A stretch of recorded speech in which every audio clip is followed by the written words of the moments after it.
Okay, Bismillahirrahmanirrahim. Assalamualaikum warahmatullahi wabarakatuh. Alhamdulillahi rabbil alamin wassalatu wassalamu ala asyrafil anbiya'i wal mursalin wa ala alihi wa sahbihi ajma'in. Rabbi shrah li sadri wa yassir li amri wahlul 'uqdatam min lisani yafqahu qawli. Okay, pertamanya kita melafazkan rasa syukur kepada Allah Subhanahu wa taala dapat hari ini Ustaz kongsi satu tajuk berkaitan dengan untuk subjek kita lah pendidikan syariah Islamiah. Itu tajuk berkaitan dengan hadis hukum. Kita masuk kepada bab yang pertama, iaitu yang bertajuk mengubah ciptaan Allah. Mengubah ciptaan Allah. Tanpa kita melengahkan masa, Ustaz terus kepada tajuk kita. Okey, dari segi hasil pembelajaran, hari ini ada berapa kita punya target ataupun objektif supaya kamu dapat faham berkaitan dengan tajuk ni. Yang pertama iaitu menyatakan tuntutan hukum berdasarkan hadis. Okay. Yang kedua menyatakan maksud mengubah ciptaan Allah Subhanahu Wa Taala dalam hadis tersebut. Yang ketiga menjelaskan kaedah istinbat hukum berdasarkan lafaz la'ana. Yang keempat menghuraikan perbuatan yang termasuk dalam kategori mengubah ciptaan Allah Subhanahu Wa Taala. Yang kelima menilai kepentingan meninggalkan larangan dalam hadis.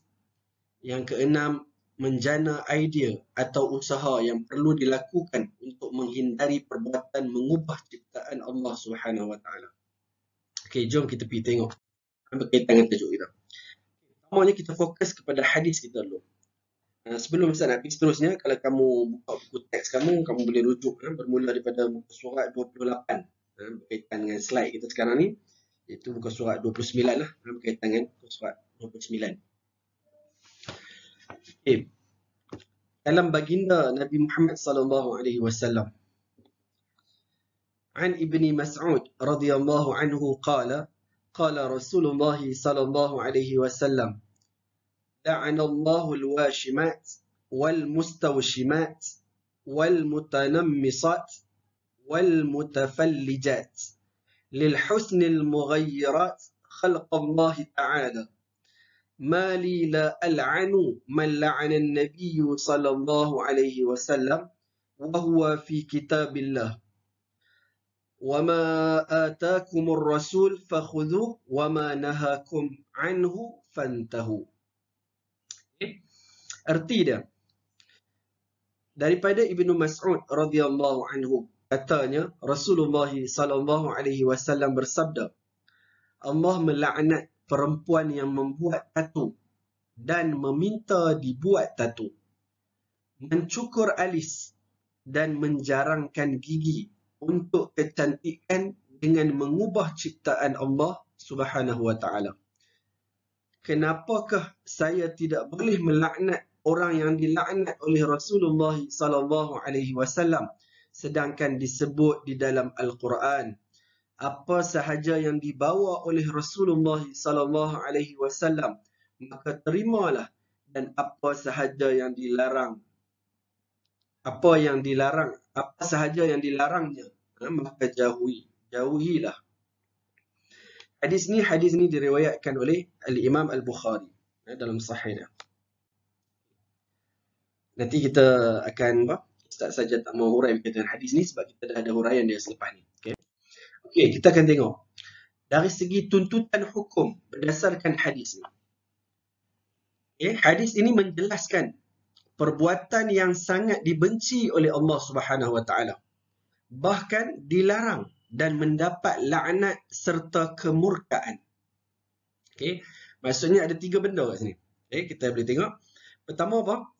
Pertama, Ustaz highlight sikit. Pertama pada hadis ini menjelaskan perbuatan apa? Yang sangat dibenci oleh Allah Ta'ala.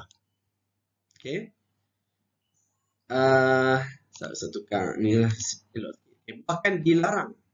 Dibenci, dilarang dan mendapat laknat serta kemurkaan Allah Ta'ala. Sama boleh. Perbuatan yang dicegah adalah seperti melukis tatu. dan meminta dibuat tatu. Kan? Maksudnya benda yang pertama berkaitan dengan tatu. Larangan yang pertama. Maksudnya sama ada dia tu sendiri dia lukis dekat badan orang. Dia buat tatu dekat orang. Okay? Ataupun orang tu suruh dia pergi kedai, dia suruh kedai tu tolong buat ke dia. Orang yang kerja kat kedai tu tolong buat tatu ke dia. Dua-dua golongan ni. Kemudian dia mencukur alis. Kan, mencukur alis ni apa? Kening kita. Kan, cukur kening. Dan menjarangkan gigi untuk kecantikan yang mengubah ciptaan Allah Subhanahu Wa Taala. Jarangkan gigi ni kebiasaannya zaman dulu lah. Orang dulu dia mungkin bagi dia bila jarang gigi ni jadi lawa. Kan zaman kita ni biasanya kita tak mau jarang gigi, kita nak apa? Kita nak rapat gigi. Rapat gigi tu tak apalah macam kita duk pakai braces tu kan. Sebab apa? Sebab kita sepatutnya gigi kita yang normal adalah rapat. Kan bila gigi kita jadi jarang, kita nak pakai braces tu boleh tak? Dia termasuk dalam mengubah ciptaan Allah tak? Tak. Tidak termasuk. Sebab apa? Sebab yang sepatutnya setiap orang ni gigi dia mesti rapat. Okay? Gigi dia rapat. Okay? Okay, kemudian selain itu termasuklah melakukan pembedahan plastik supaya kelihatan cantik, menukar jantina, membesarkan payudara dan juga menyambung rambut. Kan maksudnya buat pembedahan plastik. Termasuk juga larangan, maksudnya mengubah ciptaan Allah. Seperti apa? Seperti dia selalunya orang buat pembedahan plastik ni, kita kata apa? Dia nak ubah daripada hak asal. Kan? Kalau dia bedah hidung, dia nak bagi hidung dia lagi lawa, lagi mancung, kan? Kalau buat pembedahan bibir, kan? Dia nak lagi cantik, lagi tebal ke, kan? Macam-macam lah dia punya ni. Jadi asal dia pada kelihatan cantik tadi. Contoh dia bagi kat sini, menukar jantina. Ini dahsyat lagi lah. Laki jadi perempuan, perempuan jadi laki. Kan? Lagi dahsyat. Maksudnya sampai satu peringkat, dia apa? Dia tukar dari segi organ dia. Maksudnya kemaluan lelaki dia tukar jadi kemaluan perempuan. Perempuan tukar jadi kemaluan lelaki. Tu dahsyat lah tu. Okay. Kemudian membesarkan payudara. Ni untuk wanita kan. Dan juga menyambung rambut. Ni juga maksudnya rambut yang ada disambung. Maksudnya nak bagi maksudnya dia tak jadi macam rambut palsu dah lah, dia sambung ni. Okay. Larangan yang tegas bukan sahaja menjaga kemaslahatan umat Islam, tetapi memelihara diri daripada melakukan pengubahsuaian seperti yang dilarang oleh Islam. Larangan yang keras bukan sahaja menjaga maqasid syariah, tetapi memelihara diri daripada berhias secara berlebihan. Larangan ini juga menuntut umat Islam kepada hukum pengharaman pengubahsuaian kerana perbuatan ini berpunca daripada hasutan syaitan yang sentiasa mendorong manusia ke arah perbuatan negatif seperti yang terdapat dalam hadis. Jadi kita lihat larangan dalam hadis ni, maksudnya apa? Bila mengubah ciptaan Allah ni, dia dah berhias melampaui daripada sepatutnya. Kan kita kata kalau muka kita nak bagi nak lindung muka, mungkin pakai lotion ke, kan tak apalah, tak masalah kan. Macam orang duduk kat tengah panas dia pakai sunblock tak, kan maksudnya tak mau bagi matahari merosakkan kulit kita, tak apa, itu benda-benda yang dibenarkan. Tapi kalau berlebihan ni maksudnya apa? Dia nak tukar tu sifat asal pada tubuh badan kita. Itu asal lah. Tu yang buat pembedahan plastik dan juga pelbagai jenis lah. Okay. Seterusnya. Firman Allah Subhanahu Wa Taala. Kita tengoklah dalam ayat Al-Quran. Allah Subhanahu Wa Taala berfirman, "Wala udillannahum wala umanniyannahum wala amurannahum fala yubattikunna adhanal an'am wala amurannahum falyughayyirunna khalqallah wa man yattakhidhish shaitana waliyan min dunillah faqad khasira khusranan mubina." Surah An-Nisa ayat 119. Allah Ta'ala menyebut, dan aku pasti akan sesatkan mereka dan aku akan bangkitkan angan-angan kosong pada mereka serta Aku akan suruh mereka memotong telinga-telinga binatang ternakan. Dan aku akan suruh mereka mengubah ciptaan Allah Subhanahu wa taala. Sesiapa yang menjadikan syaitan sebagai pelindung selain Allah Subhanahu wa taala, sesungguhnya dia telah menderita kerugian yang nyata. Kan? Ini maksudnya apa? Aku ni pada syaitan. Kan? Dia nak menghasut manusia, dia akan suruh apa? Contoh bagi kat sini, potong telinga-telinga binatang ternakan. Ni dulu ada orang duk bela lembu, dia potong telinga, kan? Nak tanda pasal hak dia, kan? Patutnya nak tanda letaklah benang ke, kan? Maksudnya kita bubuh dekat tengkok dia rantai ke, tak apalah nak tanda tu, tulis nama, kan? Jadi bila sampai potong dia, maksudnya dia menyakiti binatang tu, pertama. Yang kedua apa dia? Syaitan akan usaha untuk menghasut manusia ni mengubah ciptaan Allah Ta'ala. Maksudnya sebab apa mengubah ciptaan Allah Ta'ala ni? Tak boleh. Sebab apa? Sebab kita jadi tak bersyukur. Sebab Allah Ta'ala dah jadi elok dah. Dia buat untuk kita elok dah. Kita kata kita ada mata dua, kan, ada telinga dua, ada hidung, hidung pun dua, kan, mulut, ada rambut, ada tangan, kaki, kan, lengkap Allah Ta'ala bagi. Kan? Jadi bila kita tak bersyukur, maksudnya kita usaha nak ubah, maksudnya apa? Kita jadi tak syukur lah. Maksudnya Allah Ta'ala dah bagi elok dekat kita. Kita tidak bersyukur dengan nikmat pemberian daripada Allah Subhanahu Wa Ta'ala. Okey. Yang seterusnya, kita tengok pada maksud mengubah ciptaan Allah Subhanahu Wa Ta'ala dalam hadis. Mengubah ciptaan Allah Subhanahu Wa Ta'ala di dalam hadis ialah maksudnya dia mengubah suai anggota badan daripada kejadian asal. Dalam hadis telah disebutkan beberapa perbuatan tersebut, antaranya ialah al-washmu al-washru, iaitu membuat lukisan dengan mencacah pada mana-mana bahagian badan. Iaitu dia maksudnya dicacah, maksudnya dia bila tatu ni dia dalam kulit. Dia punya warna atau tulisan yang letak tu yang dia kekal tu dia tak boleh buat. Yang kedua, an-namsu, iaitu mencukur atau mencabut alis. Selalunya orang kita dia cukur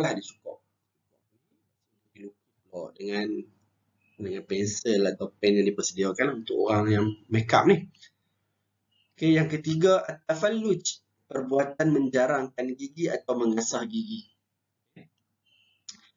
Kita tengok trivia sikit. Mengubah ciptaan Allah Subhanahu Wa Taala, yang pertama haram. Haram ni sebab apa? Yang pertama mencabar kekuasaan Allah Subhanahu Wa Taala. Sebab kita ni, tubuh badan kita ni Allah Taala ciptakan elok dah, kan? Maksudnya kita bila kita pergi ubah, maksudnya apa? Tubuh badan kita ni pinjaman daripada Allah Subhanahu Wa Taala. Bila kita pergi ubah ni, kita mencabar kekuasaan Allah Subhanahu Wa Taala. Yang kedua, memudaratkan. Mudaratkan sebab ada banyak kes juga orang buat pembedahan plastik kadang-kadang boleh membawa mati. Kemudian yang seterusnya, meniru perbuatan orang kafir. Dan yang keempat, disebabkan kecantikan. Ini haram sebab perkara ni lah. Okay. Yang diharuskan pula ada apa? Untuk pemulihan. Untuk orang yang aksiden, mungkin telinga dia putih, hidung dia patah ke, dia dibenarkan pembedahan untuk membaiki balik bagi jadi macam asal. Kemudian yang kedua, rekonstruktif. Ataupun yang keempat adalah berkaitan dengan perubatan. Maksudnya tiga benda ni lah untuk pemulihan, perubatan. Maksudnya benda tu nak bagi jadi elok, jadi casai. Jadi casai disebabkan kemalangan, sakit dan sebagainya. Yang seterusnya, kaedah istinbat hukum. Yang ni kamu kena ambil berat bila tajuk-tajuk bawa hadis hukum ataupun ayat hukum. Ada apa? Dia ada satu benda iaitu berkaitan dengan kaedah istinbat hukum. Maksudnya macam mana para ulama nak letakkan sesuatu hukum, sama ada haram, harus, halal dan sebagainya ni. Maksudnya berdasarkan hukum yang 5 tu, maksudnya dia ada kaedah dia para ulama nak istinbat hukum. Ni kita belajar dia punya basic lah berkaitan dengan ni. Ulama mengistinbatkan hukum berdasarkan lafaz la'anallah, yang bermaksud Allah melaknat mereka yang melakukan perbuatan tersebut. La'anallah, maksud dia benar, Allah Ta'ala melaknat mereka yang melakukan perbuatan tersebut. Semua perbuatan yang dilaknat oleh Allah menunjukkan haram. Okay. Oleh itu, haram membuat tatu dan meminta dibuatkan tatu, mencukur alis dan menjarangkan gigi untuk kecantikan. Kan?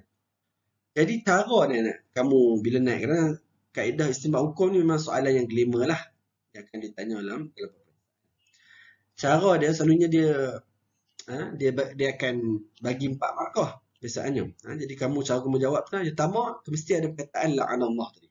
Maksudnya kamu jawablah. Ulama mengistinbatkan hukum berdasarkan lafaz la'anallah. Tu dapat ada 1 markah. Yang bermaksud Allah melaknat mereka yang melakukan perbuatan tersebut. Dapat 2 markah. Okey, markah ketiga pada semua perbuatan yang dilaknat oleh Allah menunjukkan haram. Kan bila hadis sebut Allah Ta'ala laknat perbuatan tu, maksudnya hukum dia haram. Dapat 3 markah. Yang keempat pada kesimpulan lah. Oleh itu, haram membuat tatu dan meminta dibuatkan tatu, mencukur alis dan menjarangkan gigi untuk kecantikan. Jelas lah. Jadi 4 markah lah. La'anallah ni tadi sampai 1 markah. Maksud dia 1 markah. Perbuatan dilaknat oleh Allah Ta'ala menunjukkan haram. Markah yang ketiga. Kesimpulan ni adalah markah yang keempat. Markah. Yang seterusnya. Perbuatan yang termasuk dalam kategori mengubah ciptaan Allah Subhanahu wa Ta'ala berdasarkan lafaz lil husnil mughayyirat khalqallah Ta'ala. Maksudnya perbuatan yang termasuk dalam kategori mengubah ciptaan Allah berdasarkan lafaz hadis ni lah, lil husnil mughayyirat khalqallah. Yang pertama mengubah anggota badan. Okay. Manusia merupakan makhluk ciptaan Allah yang amat sempurna berbanding ciptaan Allah Subhanahu wa Ta'ala yang lain. Manusia dikurniakan akal untuk berfikir sebelum melakukan sesuatu perkara. Manusia seharusnya perlu bersyukur dengan tubuh badan yang sempurna. Kan? Maksudnya bila kita ni antara makhluk paling sempurna yang Allah Ta'ala cipta. Salah satu kesempurnaan kita ni bila dia terletak pada akal kita. Kan? Itu yang beza kita. Jadi kita boleh setiap hari kita boleh buat, nak rancang, nak pergi mana, nak buat apa. Sebab apa? Sebab ada akal. Kan? Kalau binatang ni, dia keluar ni, dia ada juga perancangan nak cari makan ni, tapi dia tak sama macam manusia. Kan? Dia lebih kepada apa yang dia rasa, dia nak. Kan? Dia nak makan, dia keluar. Kan? Tapi kita manusia ni, kita bukan sekadar makan. Kan? Kita merancang kehidupan kita seharian. Sebab itulah Allah Ta'ala lantik kita sebagai khalifah Allah Subhanahu wa Ta'ala. Maksudnya, kita sebagai makhluk yang akan mentadbir alam ni. Kita yang menguruskan alam ni. Sebab apa? Sebab kita lebih daripada makhluk yang lain. Sebabkan kita ada akal. Okey. Bawah satu ni mengubah anggota badan ni kita bagi kepada berapa pula. Yang pertama dari segi kesalahan dia, maksudnya larangan ni, membuat tatu. Kan? Membuat tatu adalah dengan melakukan tanda atau cacahan pada mana-mana bahagian tubuh badan yang bersifat kekal. Macam saya kata ni contoh ada dalam gambar ni kan. Gambar naga apa ni? Gambar naga. Maksudnya dia cacah tu macam naga tu, dia bukan kalau kita beli poster, stiker kan, kita pelekat kat atas tangan kita. Kita buat pakai kuku kita, keluar lah. Kan? Tapi tatu ni dia duduk bawah kulit dia. Maksudnya kalau buat macam ni pun dia tak keluar. Memang dia lekat terus. Dia bersifat kekal. Ia menggunakan jarum yang dicucuk ke dalam kulit sehingga mengalirkan darah. Ni memang dah lah buat itu. Dia sebenarnya menyakitkan badan. Kemudian dimasukkan warna-warna yang pelbagai. Itu yang ada orang buat tatu. Ada warna macam-macam. Dia pandai buat bentuk pula. Rasulullah SAW melaknat dan mengharamkan perbuatan tatu seperti dalam sabda baginda. An Ibni Umar. Anna Rasulullah SAW la'ana al-wasilah wal-mustawsilah wal-washimah wal-washirah wal-mustawshirah. Daripada Ibnu Umar bahawa Rasulullah SAW melaknat perempuan yang menyambung dan yang meminta disambung rambutnya, perempuan yang membuat tatu, yang mengasah gigi dan yang meminta diasah gigi. Ni hadis yang diriwayatkan oleh Imam Bukhari dan Muslim. Ni hadis yang lainlah memperkuatkan lagi tajuk kita yang kita belajar ni. Okay. Yang B pula, yang kedua, dari segi mengubah tubuh badan tadi, menjarangkan gigi. Kan? Perbuatan ini termasuk dalam hadis dan ia bertujuan semata-mata untuk kelihatan cantik serta mempunyai unsur penipuan.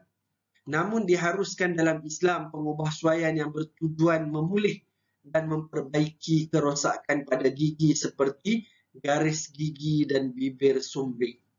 Kan ni biasa ada kadang-kadang bayi yang baru lahir dia adalah penyakit pada diri dia yang tak sempurna, dia punya proses pembesaran dia dalam perut ibu dia. Jadi bila keluar tu dia sumbing. Kan? Sumbing ni maksudnya bibir dia potong sikit sini. Kan? Jadi doktor pun boleh maksudnya dia penjahit. Kan? Jadi sampai besar jadi cantik lah. Mulut jadi cantik. Sama juga gigi macam Ustaz sebut apa? Yang glamournya orang pakai tu lah. Yang kat gigi nak bagi rapat gigi. Kan? Braces. Braces. Tu dibolehkan. Yang ketiga, yang C adalah mencukur alis. Kan? Satu perbuatan atau amalan yang dilakukan oleh sebahagian masyarakat, iaitu mencabut, mencukur atau menghilangkan alis tersebut dengan apa cara sekalipun. Perbuatan ini dihukumkan haram dan dilaknat oleh Rasulullah SAW. Bulu kening tadi, tak kira lah cabut ke cukur ke, ada orang pakai macam stiker pelekat kan, cabut, habis tu cabut habis. Sama juga menghilangkan. Masuk dalam laknat oleh Rasulullah SAW. Cuma Ustaz nak sebut, nak ingatkan kat sini, selalu orang kita ni, saya ingat kalau artis tu satulah, artis tu selalu buat, ada yang buat artis yang tak baik lah, yang baik ni ada je kan. Selalu yang jadi di kalangan orang biasa ni, saya ingat selalu jadi bila orang nak make up sebab nak kahwin. Selalu orang berkorban. Kan? Dia kata, Allah tak apa, sekali je buat dosa ni. Kan? Jangan kita ambil mudah berkaitan dengan dosa ni. Sebab apa? Sebab benda ni salah satu yang dilaknat oleh Rasulullah SAW. Cuma Ustaz Supah nak sebut tadi, laknat ni apa? Bila Allah Ta'ala laknat, Nabi laknat. Apa maksud laknat? Laknat ni maksudnya Allah Ta'ala jauhkan orang yang buat perbuatan tu, yang Allah Ta'ala laknat tadi, maksudnya dijauhkan daripada rahmat Allah Subhanahu Wa Ta'ala. Kan? Bila dijauhkan rahmat daripada Allah Ta'ala ni, masalah lah kehidupan kita ni. Sebab kita ni sebagai manusia, kita sentiasa mengharapkan rahmat daripada Allah Subhanahu Wa Ta'ala, mengharapkan kasih sayang daripada Allah Ta'ala, mengharapkan belas kasihan daripada Allah Subhanahu Wa Ta'ala. Terus yang kedua pula. Yang kedua ialah menyambung atau mencantumkan rambut. Perbuatan menyambung atau mencantumkan rambut adalah dicegah dan haram dan dihukumkan haram kerana ia mengandungi unsur-unsur yang boleh menyebabkan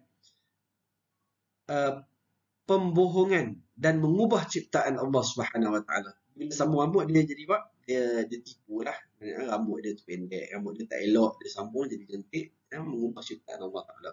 Kebanyakan wanita bagi menampakkan kecantikan mereka akan menghias dirinya dengan menyambung rambut.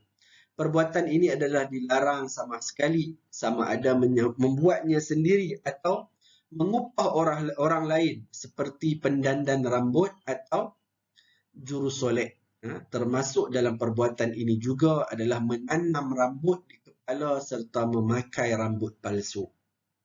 Kan? Sebagai para ulama bahas kan, kita lebih terkenalnya dekat Malaysia ni ada orang tanam rambut. Kan? Ataupun ada orang pakai rambut palsu. Kan? Dia termasuk dalam larangan menyambung ataupun mencantumkan rambut. Yang ketiga, mewarnakan rambut. Okay. Perbuatan mewarnakan rambut adalah mewarna rambut asal kepada warna lain. Maksudnya warna asal macam kita ni, rambut kita orang Melayu ni selalunya warna hitam lah. Kita pibuh warna lain. Kan? Kalau orang putih, mungkin kalau ada perang, kan dia pibuh warna putih hitam pula. Kan tengok. Kita tengok ada dua benda. Ada dua situasi. Yang pertama, hukum mewarnakan rambut menjadi haram. Yang kedua pula, hukum mewarnakan rambut menjadi halal. Maksudnya dia ada dua situasi. Okay? Yang pertama tu, hukum mewarnakan rambut menjadi haram apabila yang pertama menggunakan bahan yang tidak halal atau najis. Kan? Maksudnya guna bahan-bahan yang contoh kalau kita kata rambut ni sampai air tak masuk pun guna dye ke, ataupun benda-benda yang najis. Najis ni mungkin benda tu buat berbabi ke, anjing ke, maksudnya benda-benda yang boleh terlibat. Kita tak boleh guna. Okay. Yang kedua, meniru orang kafir. Okay. Sebab orang kafir memang suka warna-warna rambut ni. Kan kita pun buatlah rambut putih, Allah Ta'ala buat elok dah untuk kita ni. Kita pergi bubuh warna-warna dye, warna-warna yang macam-macam. Warna perang, nak jadi macam Mak Saleh pula, pelik lah. Sebab kita ni orang Melayu kan, meniru orang kafir. Yang ketiga, mewarna uban dengan warna hitam. Ini satu lagi untuk orang yang tua, dia rambut dia penuh dengan uban kan. Kalau apa, dia tak mau bagi nampak dia tua, dia bubuh dengan apa, dengan warna hitam. Jadi orang nampak dia buta. Kat sini sebagai para ulama dia tak bagi sebab apa, dia ada unsur penipuan. Bahkan dalam hadis pun sebut berkaitan dengan ni. Apa? Tak boleh bubuh dengan warna hitam. Sebab apa? Sebab kita nak bagi hilang uban tadi supaya kita nampak macam muda. Jadi ada unsur penipuan. Yang kedua pula, hukum mewarnakan rambut menjadi halal apabila menggunakan inai atau katam. Kan, selalunya kita orang Melayu ni kita terkenal dengan inai lah kan. Inai. Jadi bila guna inai boleh. Bahkan sahabat-sahabat baginda Nabi SAW juga, zaman Nabi memang dia guna inai, buka rambut. Yang kedua, ketika berperang untuk mengelirukan musuh. Dulu sahabat-sahabat ni yang tua-tua bila perang, rambut dia pun beruban juga. Tapi dia pun tak bubuh lah inai dengan warna hitam. Tapi dia pun bubuh inai apa? Inai yang warna perang tadi. Kan, inai warna apa? Warna perang lah. Warna inai lah. Kan? Bila berwarna inai, orang bila musuh tengok tu dia nampak macam orang tua sangatlah kan. Bila dah rambut semua putih nak pergi perang nak lawan kan. Jadi tapi dia pun tetap tak guna apa, warna hitam. Jadi guna warna yang inai tadi, dia tidak jadi halangan. Jadi boleh lah. Dulu saya ingat ada seorang tokoh, seorang ustaz lah dekat negara kita ni, dah meninggal lah beberapa tahun lepas. Dia dulu memang rambut dia memang dia buinai lah, buinai rambut dia. Jadi dibolehkan. Okey, yang keempat, melakukan pengubahsuaian jantina lelaki kepada perempuan dan sebaliknya. Hal ini merupakan perbuatan yang dilaknat oleh Rasulullah SAW. Sesungguhnya Allah Subhanahu Wa Taala telah mencipta lelaki dan perempuan dengan keistimewaan yang tersendiri supaya saling melengkapi antara satu sama lain. Maksudnya Allah Ta'ala dah cipta elok dah kan. Kita jadi lelaki, ada orang jadi perempuan kan. Sebab itulah kita hidup kita pun kita ada ayah. Ayah kita siapa? Lelaki. Mak kita perempuan. Kan? Maksudnya Allah Ta'ala cipta lelaki perempuan ni baru untuk saling melengkapi. Kan? Kita ada abang kita lelaki. Kakak kita perempuan. Sebab tu panggil kakak. Maksudnya tak ada lah kakak jadi abang jadi kakak pula. Kan? Samalah. Mak jadi ayah jadi mak. Kan? Allah Ta'ala cipta ada keistimewaan masing-masing. Kan? Maksud lelaki menyerupai perempuan dan sebaliknya ialah lelaki yang meniru gaya orang perempuan, sama ada dari segi pakaian, gaya bercakap dengan suara yang halus, atau dari segi cara berjalan seperti melenggang-lenggok. Kan? Jadi bila kita tertiru tadi, pertama yang paling teruk sekali tukar jantina tu lah. Tu lagi dahsyat. Kemudian termasuk juga pada pakai pakaian. Kan, dia lelaki, dia pakai baju kurung. Kan, ni semua tahu. Kan, kat seluruh Malaysia tahu apa sajat. Kan. Pakai pakaian perempuan. Kan, tubuh badan pun tukar jadi jadi perempuan juga. Kan, walaupun padahal tahu dah IC dia tu memang lelaki. Kan, biasa masuk dalam TV pun dia wawancara dia. Berkaitan dengan ni. Jadi termasuk tadi pakaian, tubuh badan ubah, lepas tu ada cara jalan, cara cakap, ni juga termasuk. Masa buat lembut pula dah. Kan, buat lembut pula. Perbuatan ini adalah sangat keji dan tidak bermaruah serta tidak bertamadun sehingga boleh memberi imej yang buruk terhadap masyarakat dan negara. Jadi Ustaz nak sebut ni dia bagi contoh lelaki perempuan lelaki pun sama. Zaman law ni lagi banyak macam nampak ni juga. Yang ada pancake. Kan? Dia siap jalan dengan makwa dia lah kononnya. Kononnya dia tu lelaki padahal dia perempuan. Dia pakai baju macam lelaki, dia pakai kain, dia tutup kat dada ni supaya tak nampak macam perempuan, bagi nampak macam lelaki. Dan gaya jalan pun lebih kasar pada lelaki. Kan dahsyat sungguh lah. Kan berkaitan dengan ni.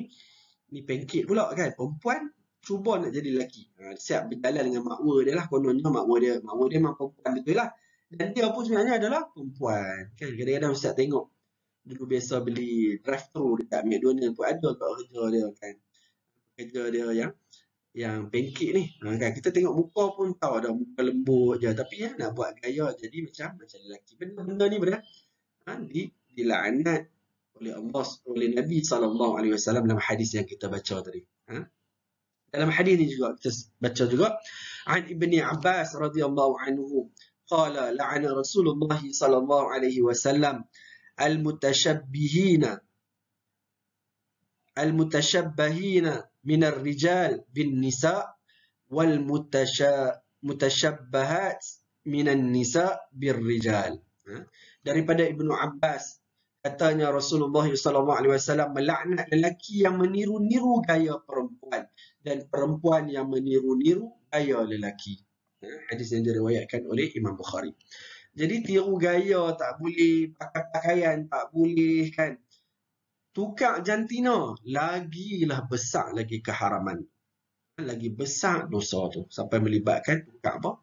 Badan, anggota badan yang kekal ni lagilah teruk kan. Gaya ni boleh lah kakak hari ni tiru esok tukar balik kan. Boleh juga lah, senang sikit. Tapi kalau melibatkan jantina lebih sukar, lebih besar dosa dia. Okey, kemudian pengubahan yang dibenar dan dilarang. Kita tengok dia sikit ni pula. Lakukan pemindahan organ. Ni satu isu. Yang kedua pada pembedahan plastik. Dia dua-dua ni ada yang dibenarkan, ada yang dilarang. Pertama kita tengok melakukan pemindahan organ. Memindahkan dan mengambil anggota badan manusia yang sudah mati atau masih hidup kepada orang yang memerlukan untuk meneruskan kehidupan.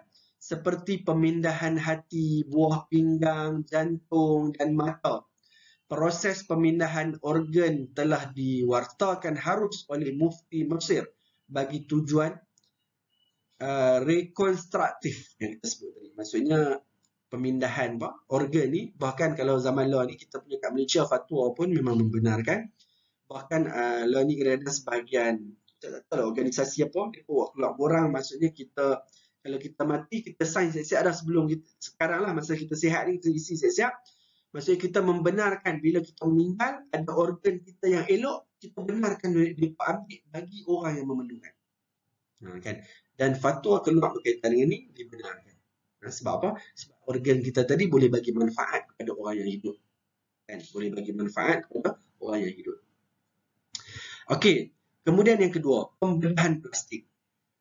Kan? Yang pertama, rekonstruktif. Ustaz nak sebut payah dah. Kan? Payah nak sebut. Yang ni pula untuk tujuan perubatan. Contoh dia mengambil daging di paha untuk ditampal pada bibir yang sumbing. Kan? Maksudnya dia ambil daging kat paha kita sikit dia pergi buh. Macam dulu Ustaz biasa tengok ada satu sikit apa ingat kena ketik ular kot. Kan? Masa tu Ustaz pergi kat hospital berapa lama dah lah. Lepas tu dia jadi bila kesan kesan pada kena ketik ular tu, di bahagian dia, saya tak ingat mana kaki dia kot, jadi berlubang, teruk lah. Jadi doktor buat apa? Doktor ambil daging dekat bahagian lain. Saya tak ingat ambil kat mana, ambil kat paha, ambil kat perut dah. Jadi ambil kat situ, pergi tampal yang tempat yang berlubang yang kena apa? Yang kena ketik ular tu. Itu dibenarkan. Yang kedua, kosmetik. Iaitu contoh dia pada kecantikan. Dia ni. Contoh dia butukas. Ustaz betul butukas ni mana? Kaitan dengan ni. Butukas ni kita tengok ni lah, kita tengok kat bawah dia dulu. Okey. Untuk kecantikan tadi kosmetik, hukumnya adalah harus bagi maksud perubatan kerana untuk memulihkan bahagian-bahagian tubuh atau wajah yang rosak dan cacat, seperti mengambil daging paha untuk ditampar di bibir yang sumbing. Sekiranya hanya untuk kecantikan semata-mata adalah diharamkan, seperti memancungkan hidung ataupun memutihkan kulit yang hitam. Maksudnya, the point ni sama juga bedah plastik dengan pemindahan organ tadi, dari segi kecantikan. Maksudnya kalau sebab cantik semata-mata, dia boleh jadi haram lah. Ni cantik kan ni. Maksudnya berbeza dengan yang untuk memulihkan. Yang semata-mata cantik ni benar nak bagi hidung. Kita mancung. Ataupun dulu ada penyanyi kulit hitam ni maksudnya apa? Michael Jackson. Kalau kamu cari kat Google lah. Maksudnya Jackson ni dia memang orang kulit hitam. Tapi dia buat pembedahan plastik. Seluruhan badan dia semua jadi putih. Kan, apa boleh Google lah. Boleh cari berkaitan dengan ni. Itu nama dia Michael Jackson. Dia dah meninggal beberapa tahun yang lalu. Dia putihkan kulit dia. Semua tubuh badan dia. Boleh cari. Ini dua benda lah. Maksudnya yang dibenarkan. Maksudnya apa? Kita nak tahu dia senang dia. Berubah. Maksudnya nak ubah suai organ badan kita ni dari segi pembedahan plastik sebagainya. Boleh ada dua. Satu haram. Satu yang haruslah dibenarkan. Kita ingat yang harus yang dibenarkan ni maksudnya apa? Ada tujuan dia lah. Maksudnya apa? Nak baiki, nak pulih balik yang benda yang sakit sebab accident ke, sebab apa? Pelbagai sebab lah. Sama satu lagi pula yang dilarang tadi sebab apa? Semata-mata nak cantik ya. Bukan sebab apa? Kan dia memang nak ubah. Daripada yang Allah Ta'ala cipta elok-elok dah, nak ubah lagi cantik lagi. Yang tu adalah dilarang. Adalah dilarang. Nah, habis dah ni berkaitan tajuk kita ni. Kepentingan meninggalkan larangan dalam hadis.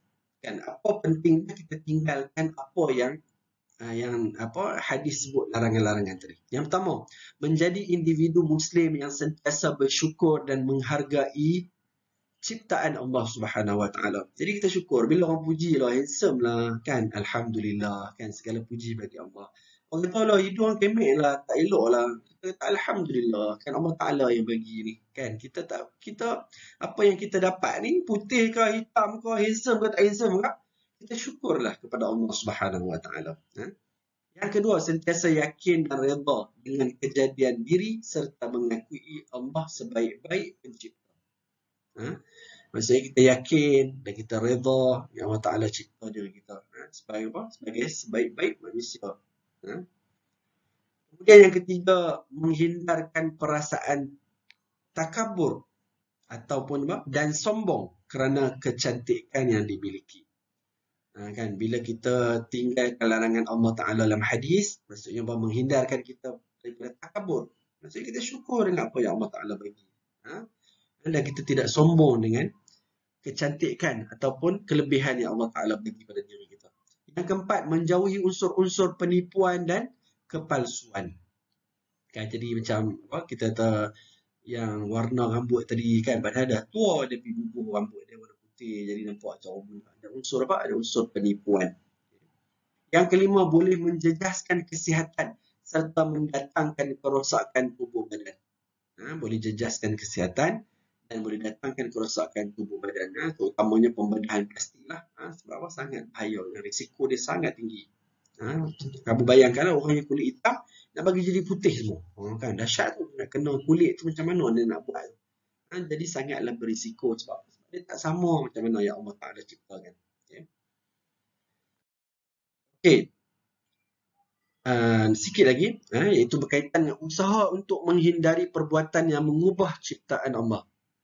Macam mana kita nak usaha tak mau terlibat dalam dosa-dosa yang kita yang Nabi SAW sebut laknat tadi berkaitan ciptaan tadi, terutamanya saya ingat cabaran paling besar nak sebut, kita nak tegur orang yang suka nak menyerupai jantina lain ni, yang suka tukar jantina ni, payah dengan cabaran zaman dahulu ni. Yang pertama, berusaha mendalami dan mempelajari hukum-hukum tentang Islam daripada mereka yang pakar dan bertauliah dalam bidang agama. Kita nak hindar, pertama kita kena belajar ilmu-ilmu agama. Kita nak belajar hukum-hukum berkaitan dengan agama. Yang kedua, mengadakan aktiviti keagamaan seperti dialog ilmiah atau forum perdana al-ihwal Islam yang memberikan penjelasan tentang bahaya pengubahsuaian ciptaan Allah pada diri sendiri. Maksudnya apa? Kita kena banyakkan buat aktiviti inilah. keagamaan, buat dialog ilmiah, buat apa, forum, buat ceramah kan, nak supaya apa, nak bagi kesedaran kepada masyarakat itu. Yang ketiga, sentiasa bersyukur dengan kejadian diri yang sempurna di samping meyakini hanya Allah Subhanahu Wa Taala sebaik-baik pencipta. Allah Taala dah cipta kita elok-elok kan, kita syukur kepada Allah Subhanahu Wa Taala. Yang keempat, memperbanyakkan zikrullah melalui amalan-amalan salih di samping banyak berdoa supaya dilindungi daripada terjebak melakukan perbuatan pengubah suaian yang dilarang kerana menurut kehendak hawa nafsu. Jadi kita selalu berdoa kepada Allah Ta'ala, ya Allah, jauhkanlah kita daripada dosa-dosa besar, yang dosa-dosa yang Nabi SAW laknat ini. Okay. Kemudian yang kelima, memilih rakan sebaya yang baik dan berakhlak mulia. Okay. Yang keenam, menguatkuasakan undang-undang syariah oleh pihak yang berkuasa bagi proses mendidik masyarakat Islam supaya sentiasa menjaga dan mematuhi syariat dengan betul. Okay, rasa sekadar itulah. Ini pun ambil masa sekitar apa ni, nak masuk 10 minit lebih kaitan ini. Jadi sekadar itulah untuk tajuk kita pada hari ini. Cuma Ustaz nak sebut yang terakhir ni, maksudnya kira kamu habis tengok apa pengajaran berkaitan dengan tajuk ni, Ustaz mengharapkan kamu dapat buat nota lah. Buat nota yang ringkas berkaitan dengan tajuk ni. Tapi ringkas tu janganlah sikit-sikit pula. Maksudnya buat semua subtopik dalam tajuk tu. Cuma kita ringkaskan dari segi ayat dia tu. Maksudnya kita ringkaskan. Cuba buat satu hingga 2 muka lah. Saya rasa paling elok 2 muka surat. Paling elok 2 muka surat. Dan juga kamu menyiapkan latihan yang Ustaz dah bagi. Yang kamu datang sekolah ambil modul tu, boleh buat latihan dalam modul yang Ustaz bagi tu lah. Jadi Ustaz rasa sekadar tu, kita tangguhkan kita punya kelas pada hari ini dengan subhanakallahumma wa bihamdika la ilaha illa anta astaghfiruka wa atubu ilaik. Assalamualaikum warahmatullahi wabarakatuh.